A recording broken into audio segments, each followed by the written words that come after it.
Art of living जीवन जीने की कला, लेखक पंडित श्री राम शर्मा आचार्य, पुस्तक से के यूनिट 8 से पढ़कर सुना रहे हैं आपको आत्म निरीक्षण।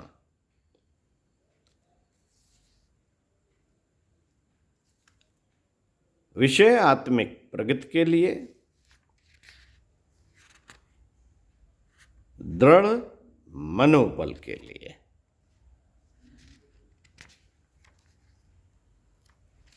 साथियों, आत्मिक प्रगति के लिए यही अवलंबन सर्वश्रेष्ठ है कि अंतर्मुखी होकर आत्म निरीक्षण की पद्धति को अपनाया और विकसित किया जाए। यह कार्य सरल नहीं है, कठिन है, पर अभ्यास से सब कुछ हो सकता है। अपने रोग के लक्षण तो अनुभूतियों के आधार पर समझ में आते हैं, पर उसका कारण निदान उपचार करने के लिए ऐसा परीक्षक चाहिए। ऐसा परीक्षक चाहिए जो स्थिति को गहराई से समझ सके और उपचार कर सके। आत्मिक प्रगति के संबंध में रोगी को ही निदान उपचार करना होता है। इसके लिए अंतर्मुखी आत्म निरीक्षण ही काम आता है। दृढ़ मनोबल के लिए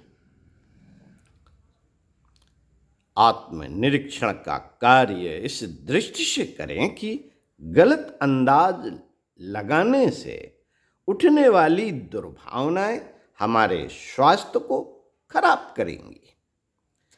इससे हमारी सामाजिक प्रतिष्ठा गिर जाएगी, लोग बुरा कहेंगे और हमसे कोई भी आत्मीयतापूर्ण व्यवहार नहीं करेंगे।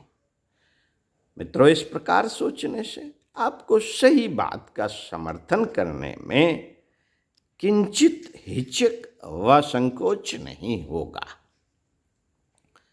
इससे आपका मनोबल बढ़ेगा, शक्ति आएगी, प्रसन्नता होगी और स्वास्थ्य भी स्थिर बना रहेगा।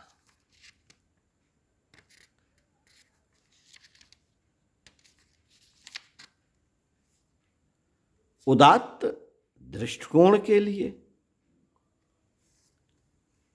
सुनते हैं, क्षुद्र व्यक्ति मात्र संकीर्ण स्वार्थपरता की बात ही सोचते हैं। पेट प्रजनन की मृग तृष्णा में भटकते रहने के अतिरिक्त उनके श्रम समय का उपयोग किन्हीं उच्च प्रयोजनों के लिए लग ही नहीं पाता।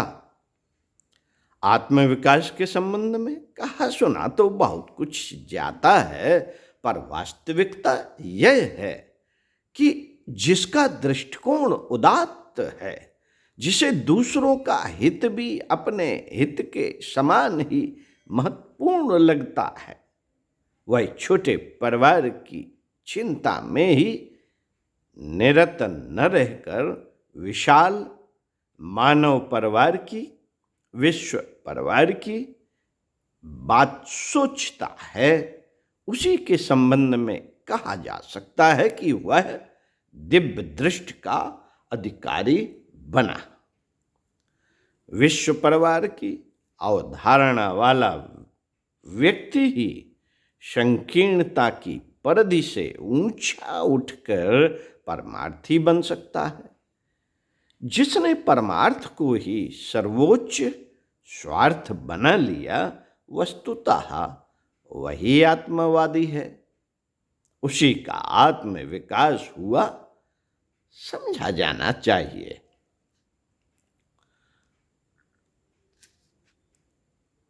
साथियों, बहुमुखी दृष्टिकोण से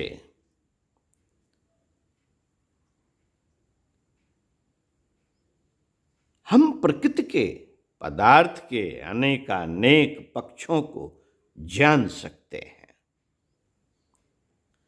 स्कूलों में यह सब पढ़ाया और पुस्तकों में यह सब बताया भी जाता है, पर्यटन एवं संपर्क परामर्श से इस दिशा में अतिरिक्त जानकारी प्राप्त की जा सकती है।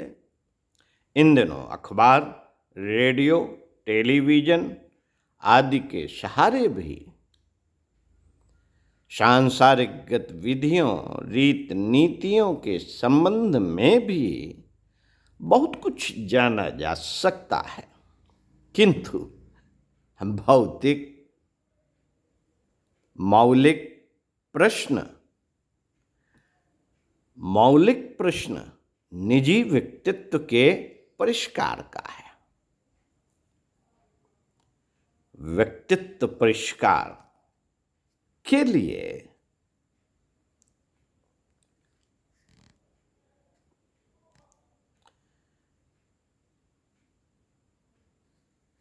क्या करना चाहिए? इसके बिना किसी के लिए यह संभव नहीं कि प्रगति पथ पर द्रुत गति से अग्रसर हो सके और किसी ऊंचे लक्ष्य तक पहुंच सके।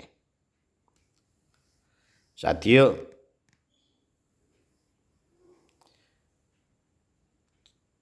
चिंतन, चरित्र और व्यवहार ही मनुष्य की चेतन संपदाएं हैं।